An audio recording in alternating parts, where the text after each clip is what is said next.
Assalamualaikum warahmatullahi wabarakatuh. Selamat bertemu kembali dengan saya Sugeng Haryadi, dosen Prodi Akuntansi STI Malang Kusiswara, Malang. Pada episode kali ini, saya akan mengangkat pengetahuan sederhana tentang venture capital atau modal ventura. Latar belakang video ini, banyak pelaku UMKM atau orang awam yang bukan dari background ekonomi sehingga tidak mengetahui apa itu modal ventura. Sehingga saya sedikit melakukan sharing tentang hal tersebut. Nah, apa itu venture capital? Silahkan ikuti video episode kali ini. Mungkin beberapa waktu lalu kita pernah membaca bahwa Tokopedia dikabarkan mendapatkan suntikan dana 1,9 triliun. Sementara perusahaan transportasi ojek online yaitu Gojek bersiap menerima suntikan dana 13,3 triliun. Padahal kita ketahui bahwa kedua perusahaan tersebut tidak mempunyai aset sebesar itu. Tidak punya toko, tidak punya barang dagangan, tidak punya motor atau mobil-mobil yang mengantarkan penumpang atau pesanan makanan atau minuman kita, dan lain sebagainya. Asetnya nggak sampai angka itu. Lantas, dari mana mereka mendapatkan suntikan dana itu? Jawabnya tentu saja dari modal ventura. Jadi apa itu modal ventura atau venture capital? Silahkan perhatikan penjelasan selanjutnya. Venture capital atau modal patungan dalam bentuk uang yang disalurkan kepada perusahaan baru, yaitu startup, yang potensi dan berkembang. Biasanya diberikan kepada perusahaan baru yang mempunyai ide inovatif, namun masih terlalu kecil untuk mendapatkan bantuan modal dari perbankan atau akses pasar modal. Sedangkan venture capital sendiri adalah institusi profesional yang mengumpulkan dana investor untuk membeli saham perusahaan baru tersebut, yang tentunya harus mempunyai produk dan model bisnis yang inovatif dan membutuhkan dana besar serta cepat untuk berkembang. Selain membeli saham, venture capital juga akan memonitoring untuk melindungi serta menaikkan nilai investasi mereka, sehingga pada akhirnya mereka akan menjual kembali saham-saham yang mereka miliki hingga mendapatkan capital gain.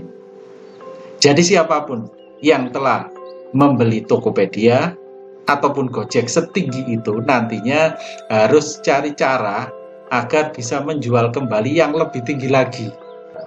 Ada beberapa skema pembiayaan modal ventura, diantaranya sebagai berikut. Yang pertama yaitu equity financing atau penyertaan modal langsung,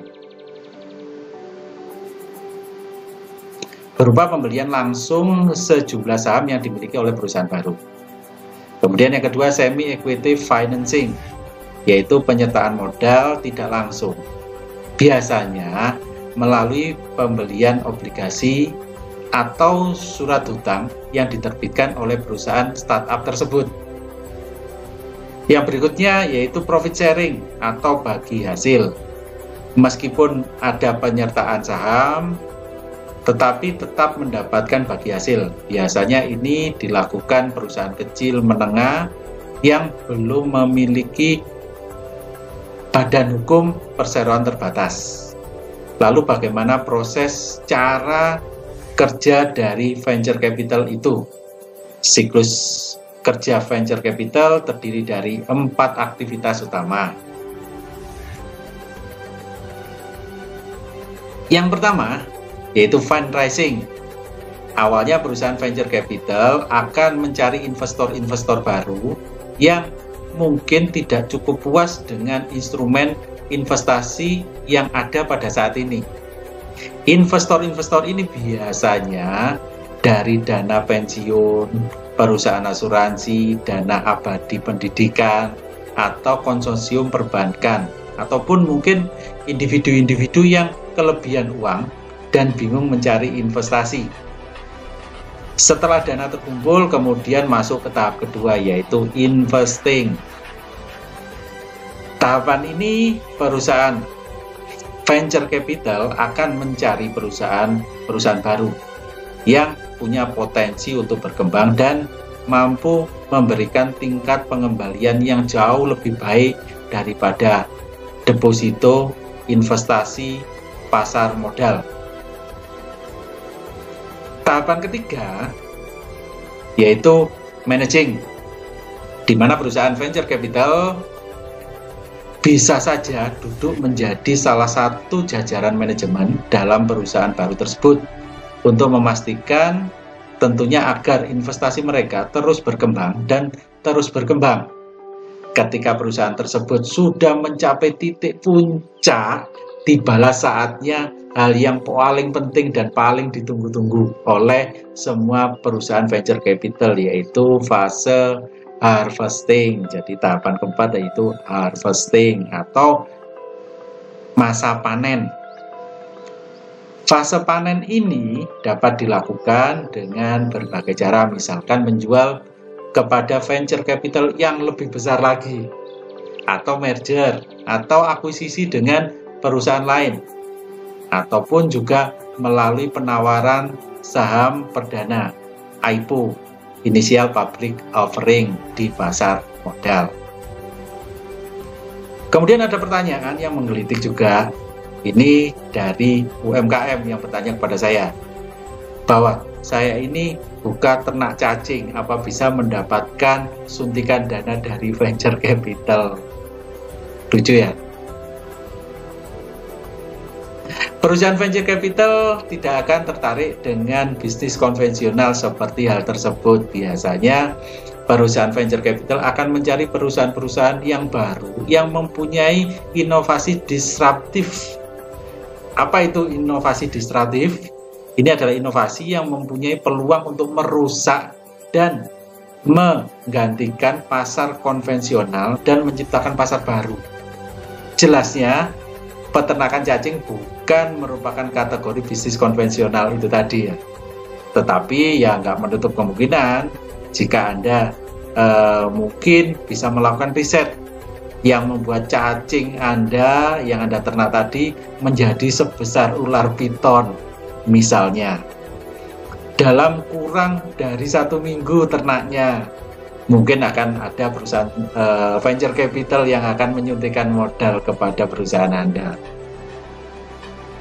Nah, itulah sebabnya kenapa perusahaan venture capital lebih tertarik mencari perusahaan-perusahaan yang bergerak dalam bidang produk teknologi baru, seperti inovasi, aplikasi berbasis online, pengembangan obat-obatan, dan teknologi kedokteran, dan lain sebagainya.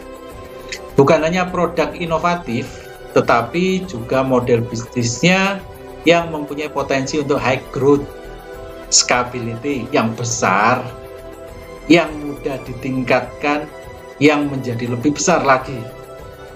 Karena perusahaan yang pertumbuhannya tinggi, ini biasanya berisiko, maka dari itu perusahaan venture capital ini akan melakukan pendampingan agar dana yang disalurkan pada perusahaan tersebut dapat dimanfaatkan sebaik mungkin untuk membesarkan usaha.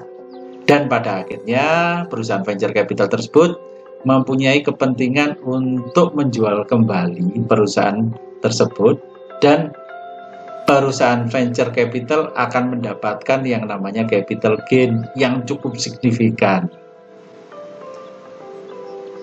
Ada cerita tentang miliarder dunia yaitu Jack Ma, salah satu orang paling kaya di dunia ya. Awalnya dia hanya seorang guru bahasa Inggris ya, yang mempunyai ide untuk membuat satu platform jual beli secara online di Cina yang ia beri namanya Alibaba pada saat itu. Tahun 99 Alibaba hanya mempunyai 18 orang karyawan, hingga pada tahun 2000 perusahaan venture capital SoftBank menyuntikkan dana sebesar 200 miliar US dollar. Pada akhirnya tahun 2014 Alibaba melakukan IPO, Initial Public Offering, dan nilainya sebesar 270 triliun. Dan ini menjadikan Jack Ma menjadi salah satu orang paling kaya di dunia. Dari 200 miliar menjadi 270 triliun. Lumayan besar sekali kan ya. Jadi bagaimana supaya kita bisa dilirik oleh perusahaan-perusahaan venture capital? Satu, kita harus mempunyai ide bisnis yang menciptakan inovasi disruptif, yaitu produk atau teknologi baru yang mengubah cara-cara lama dalam bertransaksi menjadi cara-cara baru secara online. Kemudian yang kedua, ide bisnis tersebut harus mempunyai potensi pertumbuhan pasar atau market growth yang lebih besar atau memiliki scalability.